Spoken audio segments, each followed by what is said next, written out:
Le 26 minutes sport. Score, Résultats, analyse, interview, Afrique, monde. L'information au centre de l'événement. Un rendez-vous hebdomadaire Pour développer l'actualité sportive africaine. 26 minutes sport. 26 minutes sport. Le sport dans tous ses états. Sur Ifriqiya FM. Sur Ifriqiya FM. Salutations l'Afrique, Salama Nagadef, Njaraman, Ayo, Boto, à tous les auditeurs de Ifriqiya FM, la voix de l'Afrique faite par des Africains pour les Africains. Mes sœurs et frères, vous êtes les bienvenus à Ifriqiya FM. Ifriqiya FM, votre radio africaine. Aujourd'hui, 26 minutes sport. 26 minutes sport, votre magazine consacré à l'actualité sportive qui a touché et qui touche notre cher continent. Avant le début de l'émission, un clin d'œil et salutations au peuple africain. On vous aime, on vous aime, on vous aime. Au programme aujourd'hui du football à 26 minutes sport, comme promis lors de notre dernière émission de Ifriqiya Sport, on va revenir sur les échecs des autres sélections et on va avoir avec nous un entretien exclusif avec l'entraîneur national des îles du Comore, Stéphano Cousine, qui sera avec nous. Il a promis, il va tenir, Stéphano. Il a promis plusieurs fois et tout le temps, il est là pour Ifriqiya FM. Comme vous le savez, Madagascar, elle est éliminée. La Guinée, elle est éliminée. La Mauritanie est éliminée. Une histoire, belle histoire avec les Comores qui se sont qualifiés une autre fois pour cette Coupe d'Afrique des Nations. On débute avec le technicien italien Stefano Cousine. Stefano, entraîneur national des Comores, il a été DTN en Congo. Au Congo, il a aussi entraîné l'équipe nationale sud-soudanaise. Il a été aussi entraîneur en Libye. Bonjour Stefano. Bonjour Walid, bonjour Ifriqiya FM, la voix de l'Afrique, et bon vendredi à tous. Stefano, comment tu vois le parcours de votre équipe nationale, les îles des Comores? On a fait un bon parcours, on a fait un bon parcours dans le sens que c'était un groupe difficile parce qu'il y avait quand même la Tunisie qui était 36e au monde, qui est une équipe qui a battu la France à la Coupe du Monde, donc c'est une équipe redoutable. La Gambie, que je connaissais bien parce que je l'avais déjà affronté plusieurs fois avec le Sud-Soudan et je savais très bien que c'était une équipe très expérimentée avec des joueurs en attaque très forts.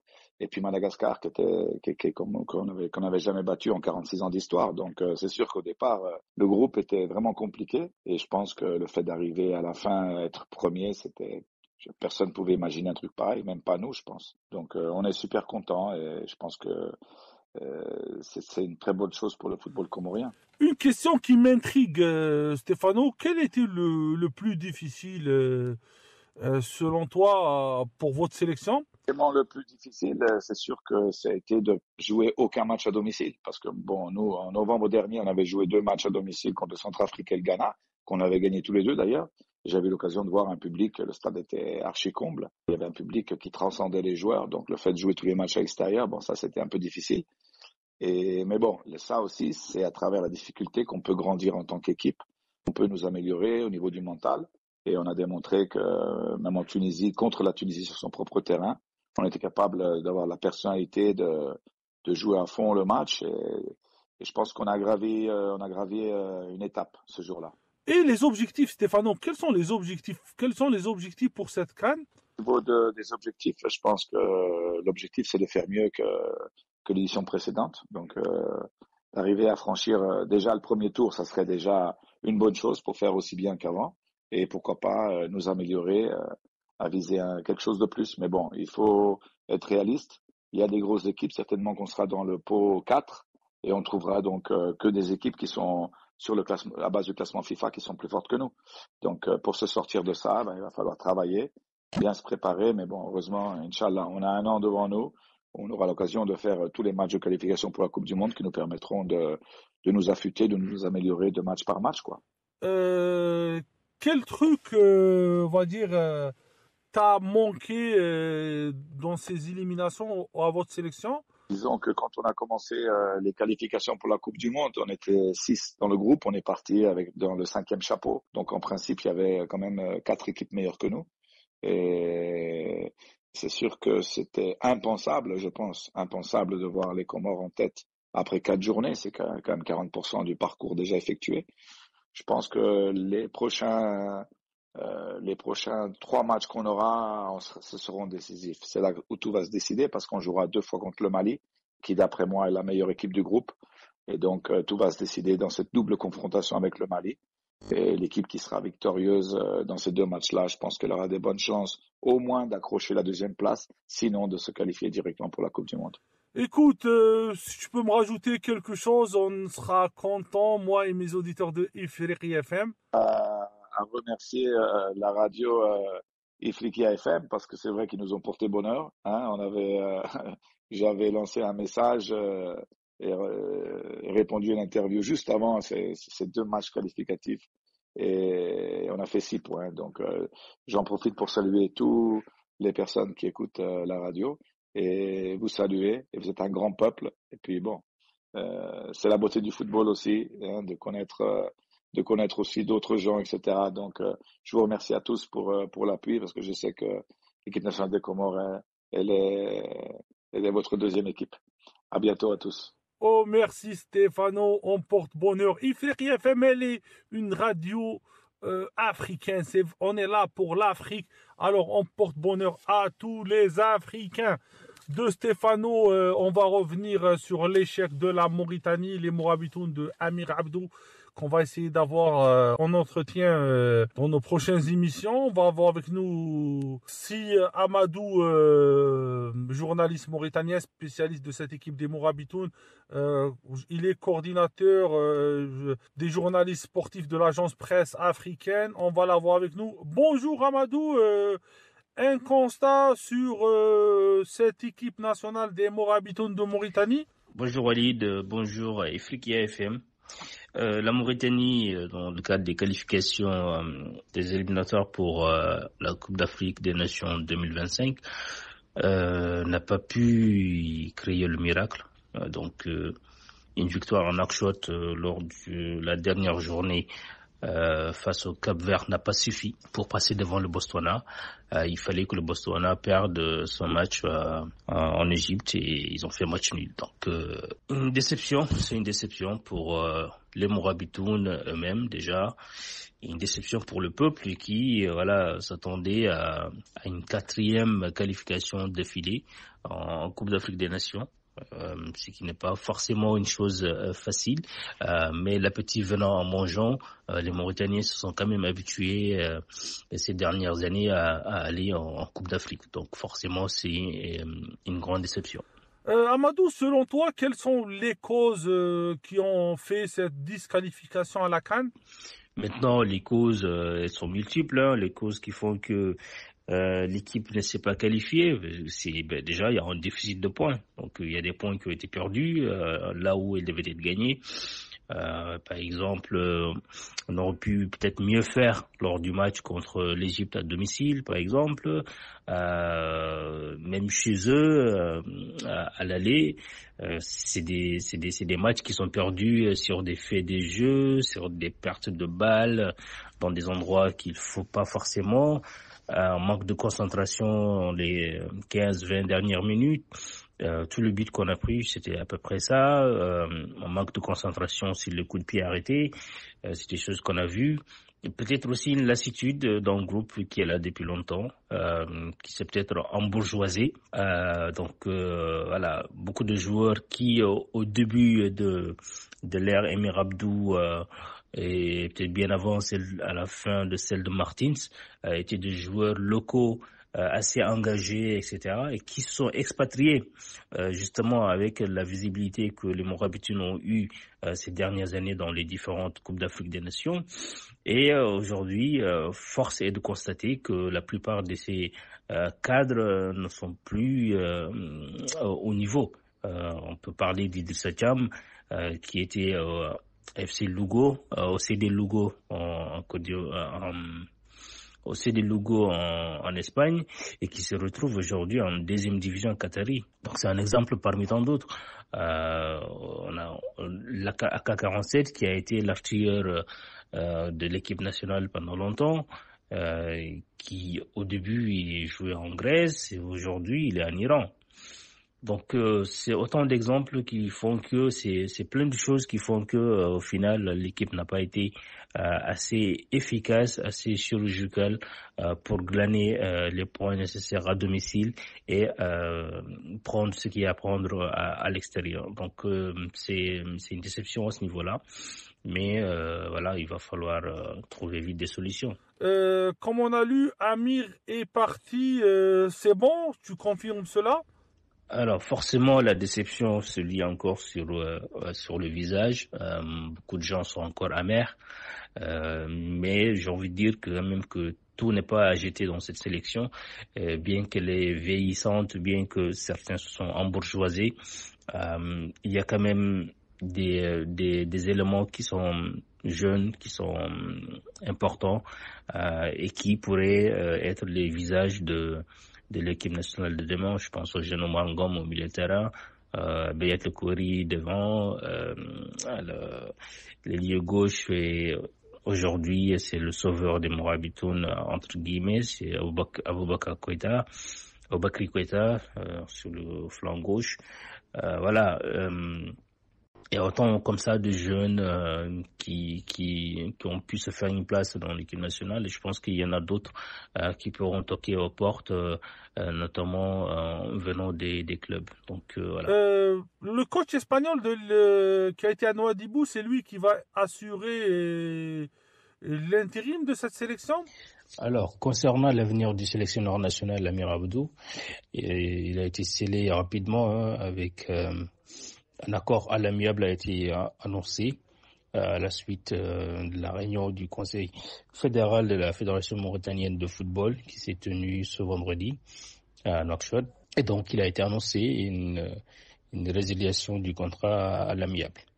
Ensuite, la deuxième décision qui a été prise concernant la sélection nationale, locale cette fois-ci, c'est de confier les rênes à Aritz Garay Lopez, qui était jusqu'ici le sélectionneur des U20 et auparavant également coach de FC Nouadhibou, le club champion de Mauritanie.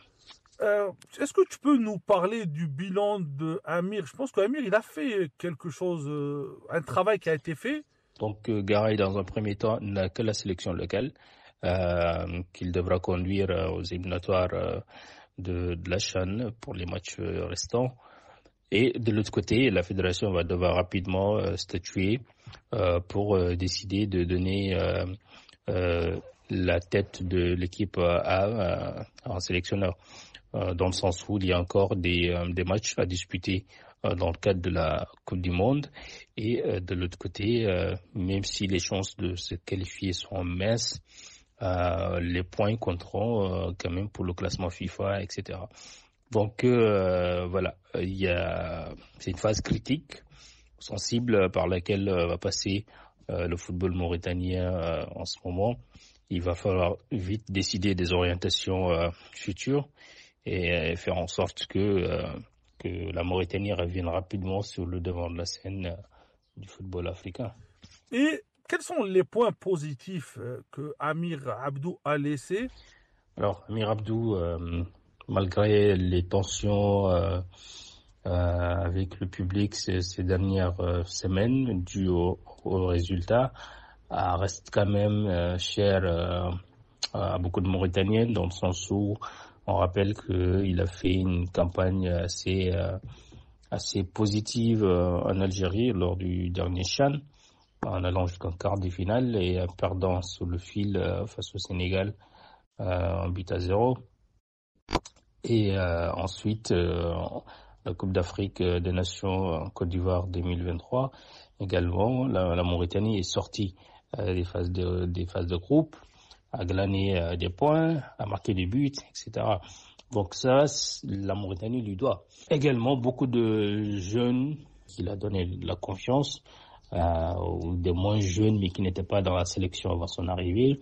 Je pense rapidement au jeune Nour d'FC Nouadhibou, défenseur central pouvant évoluer également au poste de latéral droit, que ce soit l'ailier droit, Bouna Amar, qui a fait une belle campagne, que ce soit Mamadou Sy, Dieto, qui aujourd'hui joue au Rwanda, qu'il avait appelé Chan et qui est maintenant en équipe nationale. On peut aussi penser au jeune Mangom, militaire de Pau, qui a commencé avec des jeunes et qui aujourd'hui a quasiment une place de titulaire en équipe nationale.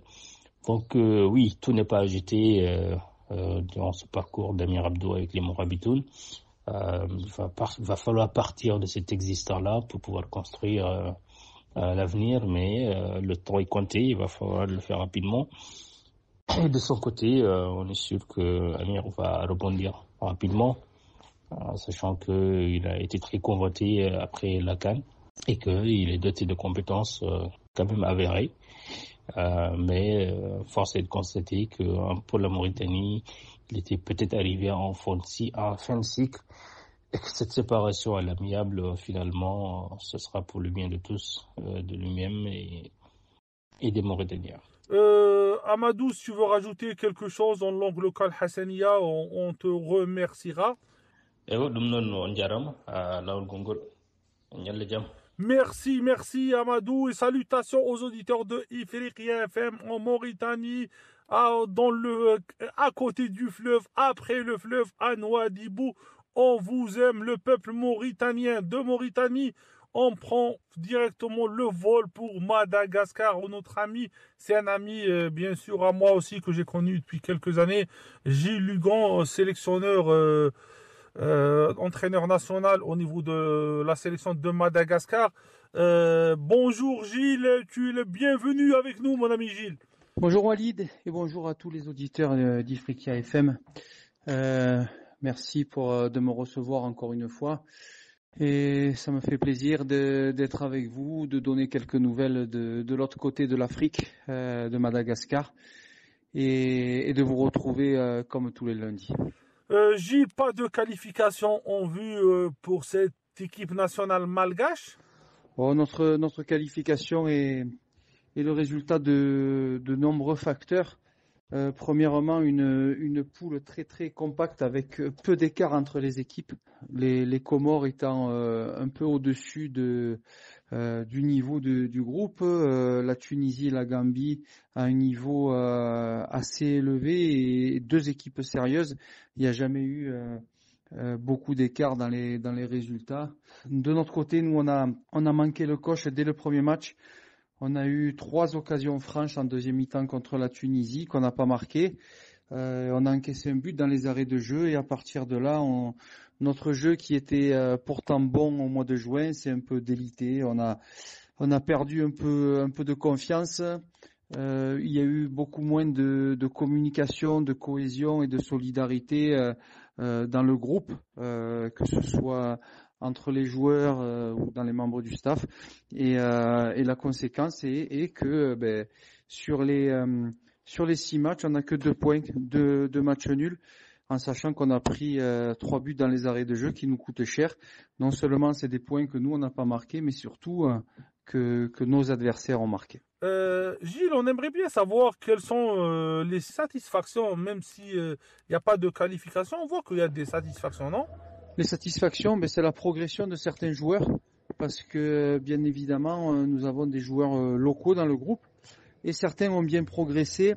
Je suis même étonné qu'il n'y ait pas plus d'engouement autour d'eux, parce que le championnat à Madagascar étant ce qu'il est, même si on essaye de le structurer, il est loin d'être professionnel, et il y a 3-4 joueurs qui mériteraient de sortir du pays pour franchir un palier, et puis par la suite, si les résultats sont bons, si les performances sont bonnes, pourquoi pas finir professionnel en première ou deuxième division dans un des grands 5 pays européens, parce que certains en ont le potentiel.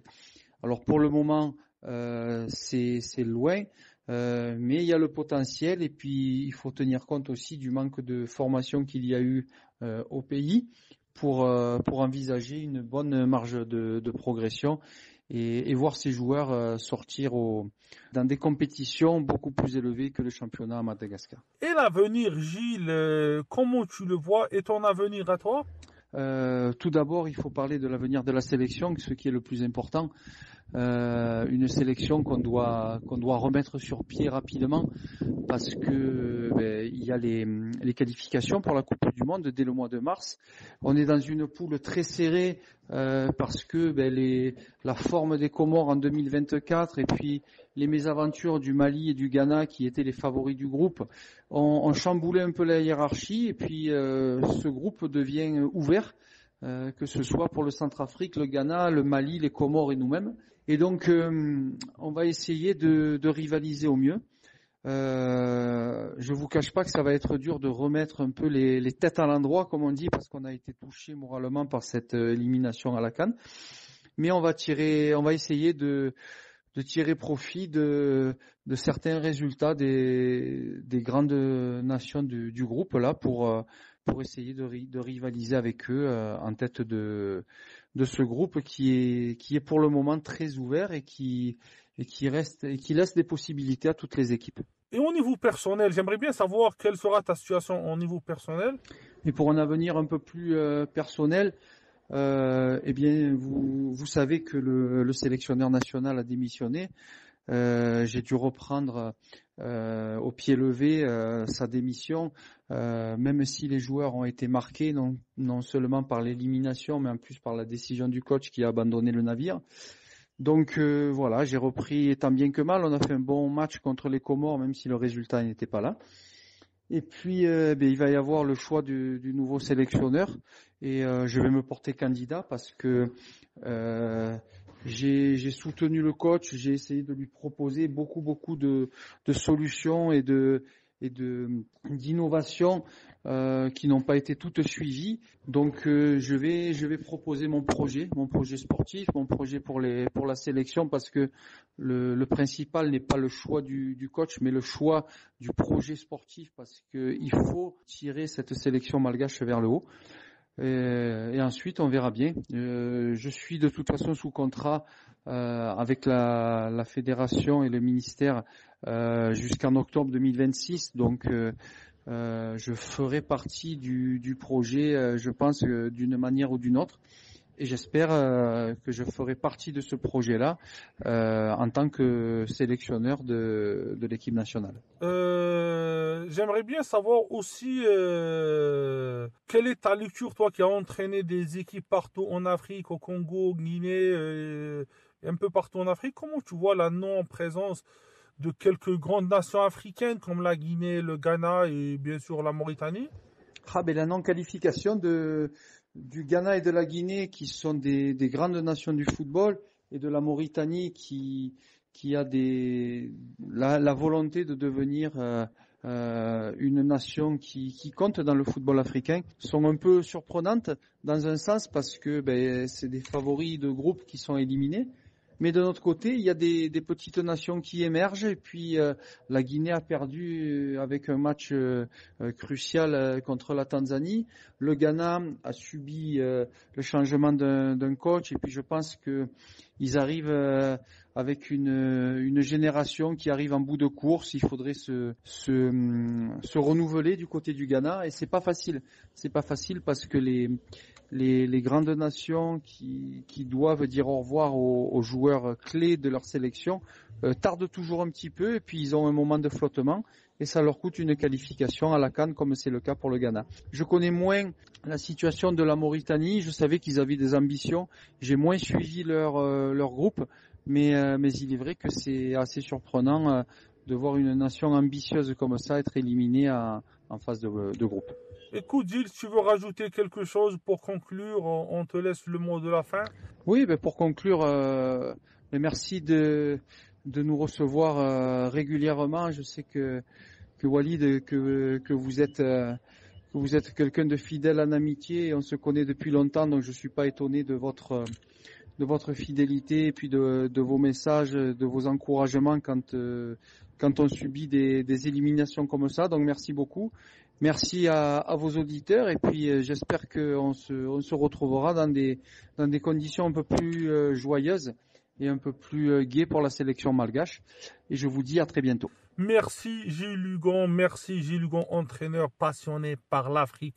Il a entraîné partout en Afrique, il a entraîné les jeunes du Paradou, il a fait un énorme travail. Bon gars, bon entraîneur, je te souhaite toute la réussite, moi, à mon nom et au nom de toute l'équipe de Ifriqiya FM. Avant de terminer l'émission, on va faire une analyse sur le championnat béninois avec Aliou Tondé.